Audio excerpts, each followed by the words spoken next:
Bonjour à tous. Aujourd'hui, on prépare de la pâte à tarte. La pâte à pâté ou à tarte, c'est une préparation de pâte. C'est elle qu'on retrouve le plus souvent avec soit la Crisco, la Thunder Flake, des choses comme ça. La seule petite différence, je vais vous montrer à la fin, la façon qu'on procède, ça devient une pâte infaillible à rater.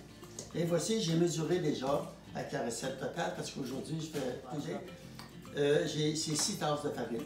6 tasses de farine à pâtisserie ou 5 tasses et demie de farine tout usage environ. Moi, je l'ai pesé, j'ai 6 tasses. Maintenant, je suis la recette. 2 cuillères à thé de sel. 1 cuillère à thé de poudre à pâte. Maintenant, moi, j'ajoute un peu de sucre. 1 cuillère à soupe de sucre. Le sucre va permettre à la pâte de mieux cuire, surtout dans le fond, c'est très important. Et la pâte va dorer davantage. Bon, je peux mélanger le tout. Ensuite, on ajoute la partie, le gras, soit végétal ou animal.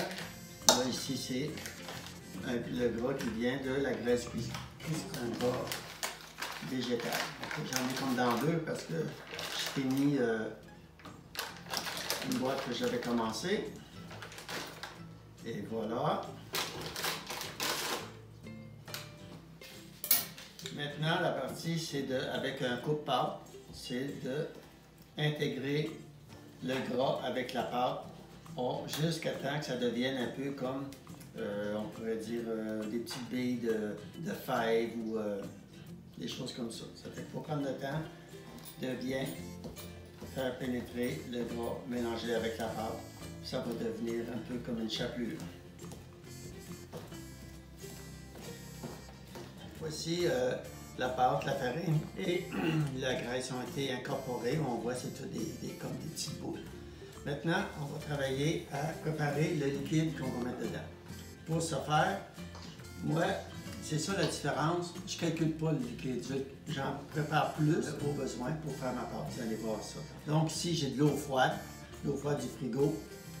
Dans cette eau, bon, je suis la recette, je rajoute 1 cuillère à soupe de vinaigre. On ajoute un œuf légèrement brassé.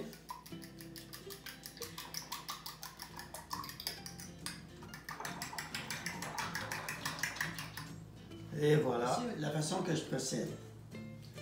Cette belle façon qui m'a été montrée par mon épouse, qui est meilleure que moi dans la cuisine.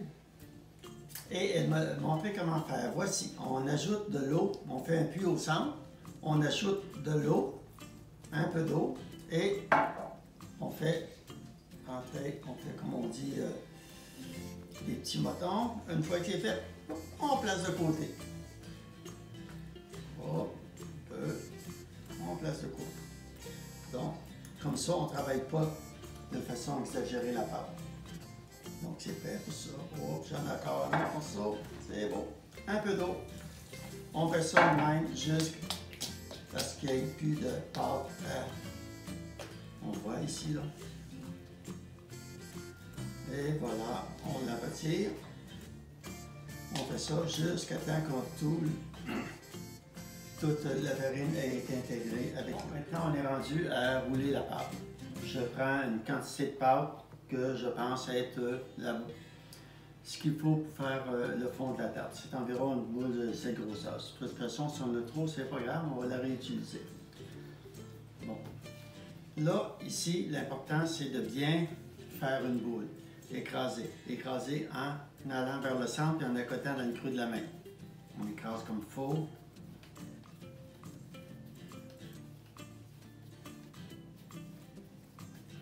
Une fois que c'est écrasé, la surface est bien enfarinée. Et voilà. Je vais enfariner mon rouleau. Et c'est pas plus long que ça.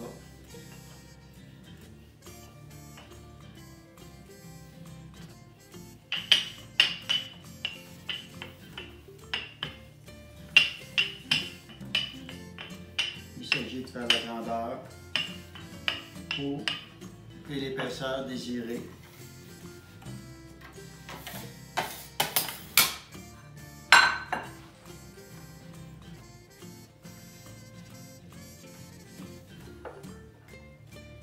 Et voilà. Maintenant, maintenant, nous allons aller préparer l'appareil de pommes. Et voilà, je mets ça ici. Je réserve ça et je vais pouvoir placer mes pommes. Ensuite, faire un autre abaisse de tarte pour mettre sur le dessus. Ici, le supérieur de la tarte, on pique la pâte pour aider à que la pâte soit encore plus feuilletée. On replie et c'est alors qu'on décide de mettre ce qu'on veut comme symbole. On pourrait dire, bon, ben, c'est une tarte aux pommes, ça va être un pic. Et ça va permettre aussi à l'air, la vapeur de sortir de la tarte. On arrête là, on va préparer la tarte, puis on va finir, on va préparer l'appareil, les pommes, puis on va dans une autre recette, puis on va finir tout ça.